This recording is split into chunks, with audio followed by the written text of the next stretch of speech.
Big ideas in small bites. This is Bite Sized, brought to you by Accenture. Hello everyone and welcome to Bite Sized. In this episode, we're turning the lens on women and girls in tech. It's estimated that only 1 in 4 people working in the tech industry today are women. And when we look at executive leadership roles, that drops to just 1 in 10. At the same time, the tech talent gap in the UK is estimated to cost the economy £60 billion every year. Why, though, after all of our efforts over many years to shift the gender balance, does it remain stubbornly stuck at 25%? What do we need to do differently to build more tech talent? And, in the spirit of this year's International Women's Day theme, how do we accelerate action to close that gender gap? Tech She Can is a UK-based charity which aims to address this challenge. And today I'm privileged to be joined by Dr. Claire Thorne, co-CEO of Tech She Can.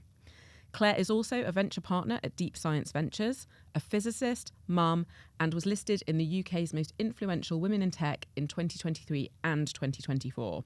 We couldn't ask for anyone better qualified to help us explore this topic. So Claire, can you tell us a bit about why you established Tech She Can? What's the mission? Okay, so there was a piece of research that looked at the gender balance or imbalance in tech. And that piece of research showed that there are really 2 main career drivers of young women. And one is that they want to do something creative. Creativity is super important to women and girls, and they want to do something for social good. And these 2 career drivers, they did not associate with technology roles. So nobody was making that link for them and saying that there's huge opportunities here in technology roles, and they can be for social good, and they can be creative, and you can do them. My partner in crime, my co-CEO, Sheridan Ash, along with our COO, Robin Howard, and others in the team, had this idea to create almost like a charter or a movement that organisations signed up to increase the number of women ultimately in these technology roles and in these organisations. And then it was summer 2021, and so I joined then. It was the moment that we got our charitable status and we became a charity, independent. And at the time it was an idea. Now you fast forward, 3 and a bit years, we've reached over 500,000. I think it's now 650,000 children online globally and 140,000 children directly. We've got 250 member organisations. Of course, Accenture is one of those, one of our strategic partners across 40 sectors, so not just a tech sector issue.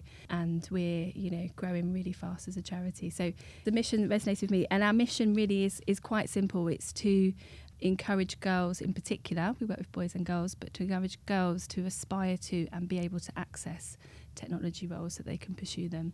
So we do start really young. We start from age 5, and we're thinking maybe we even need to go from pre-primary as well, all the way through to post-16. And you've had an incredible impact. You talked about some really impressive numbers there. Hundreds of thousands of girls and young people reached just in the last 3 years since you got your charitable status. Can you share with us a little bit more about how do you do it? Yeah. How do you inspire young girls into a career in technology, or to even just be excited by technology, particularly when we don't know what technology might look like? Yeah, of course, we don't know what those roles are going to look like. The jobs that our children and their peers will be doing, they don't exist at the moment. So yeah, how do we do it? We have a few main things that we do. We do career insight days. These are immersive one-day experiences. They're really all about depth and setting individual girls on their own paths and inspiring them. So we've delivered many of these with Accenture and our other partners. So this is where we physically bus in secondary age, typically year 8 girls, just before their GCSE decision point, before they're choosing their options, into the workplace. And they've never been into their city centre before. So this is the sort of like their horizons that they're widening just by bringing them in. Some of them have never been in a lift before. These are the secondary school age girls that the industry and the sectors are expecting to know what they want to do and how to get there. And in that immersive day, it can be up to 200 girls at a time with their teachers. They do speed networking, they see the office space, they understand how they might get into those roles, and they hear maybe from a female CTO. And beforehand, they have no idea that these organisations are on their doorstep, and they certainly don't think it's for them. And seeing those relatable role models and having that kind of meaningful one-to-one interaction really changes that outlook. The other thing that we do is much more about breadth and scale. So these are through a simple Teams link. It's a live assembly, and it's tech for music, tech for sport, tech for dance, tech for drama, tech for geography, whatever it is. And they're delivered and designed by our team of teachers. And they feature industry role models, people like yourself, ideally women role models, ideally relatable, so early stage, and ideally those that look and sound like the audiences that we're trying to reach. And they bring those roles to life. I mean, it's super simple because so many of the boys and girls that watch and take part in these live assemblies, they don't know that these organisations exist. They don't know what role they could possibly do. And so we link the children's passions to STEM roles and technology roles. And we say, and this is, you could be an active creator of these technologies and these tools and products if you wanted to. There's a place for everybody. And so, we did the Accenture Gen AI live assembly, and that day kind of blew our mind because we knew it was going to be big. We knew schools particularly want new content and inclusive, industry-relevant content, the big key anchor days in their calendar.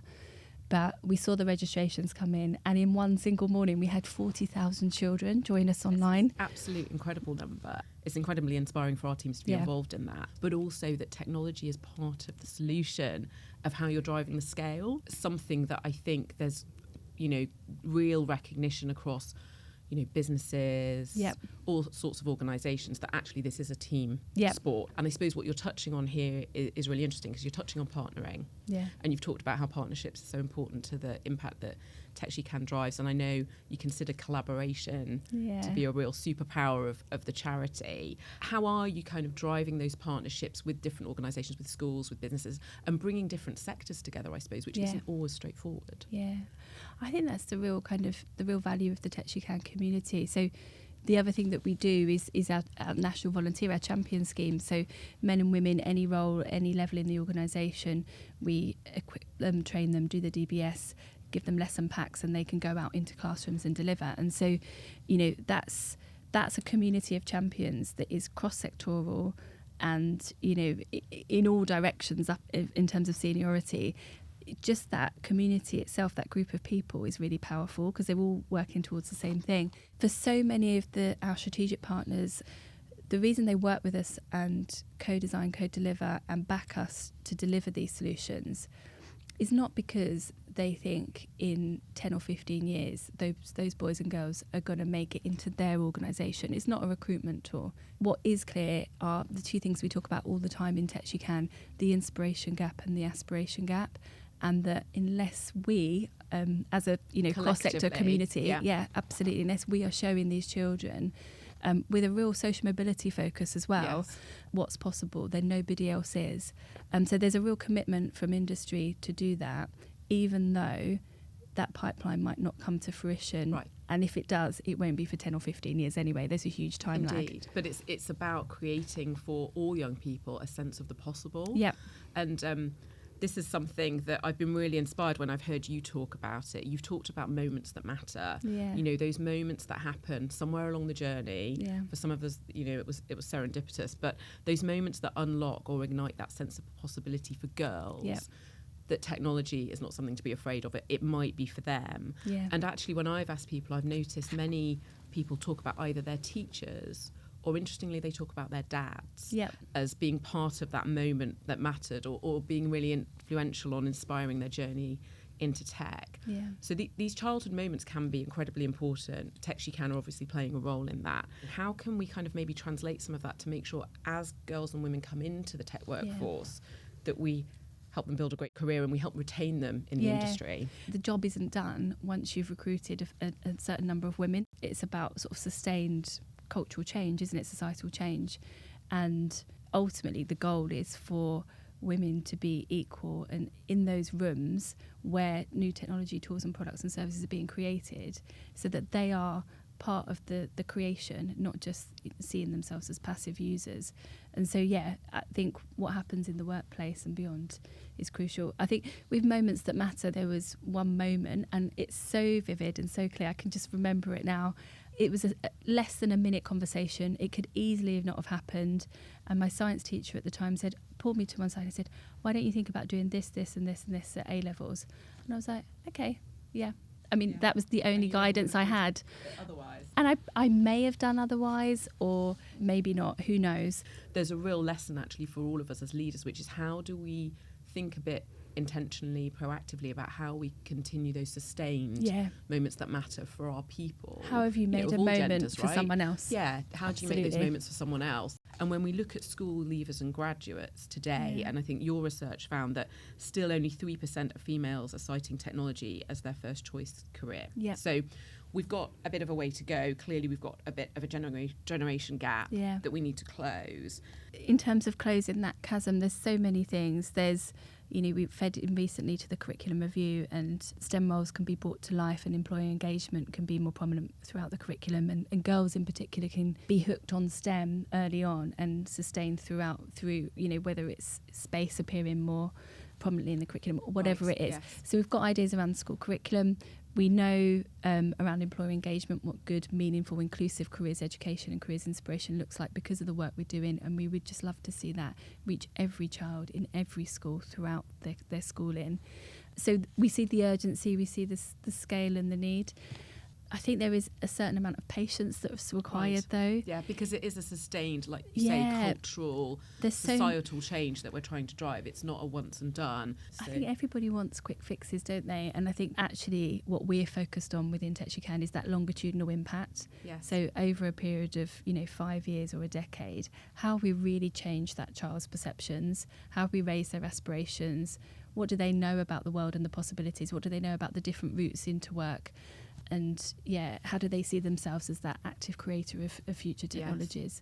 Because that's how you're driving real change, and it does need that longer term view. I'm really interested, Claire, because we can't talk about tech without talking about generative AI.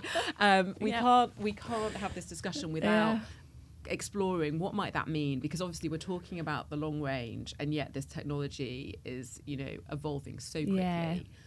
What are your thoughts on it? I feel like there are parallels with what happened probably in like my parents' generation particularly, and unless you were top set, you weren't able to take exams, and then you were sort of put through the administrative route and like into secretariat school to become a secretary. And I feel like there's this huge push at the moment to get women into the workforce quickly, but in these more low-skilled administrative roles, whether it's entrance into coding or whatever.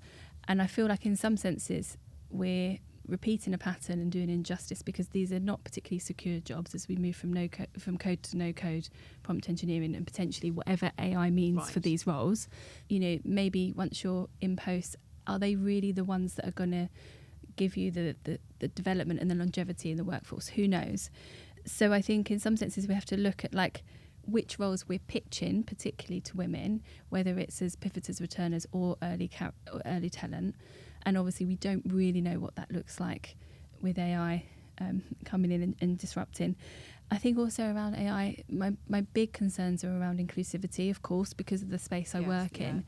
Every day we're hearing about responsible AI and safe AI. But for me, I always talk about inclusive AI, because without inclusive AI, there is no safe AI and there is no responsible AI. Absolutely. And inclusion is a choice. And so it's a choice about like who's around the table when that particular tool or that frontier research is being conducted or created.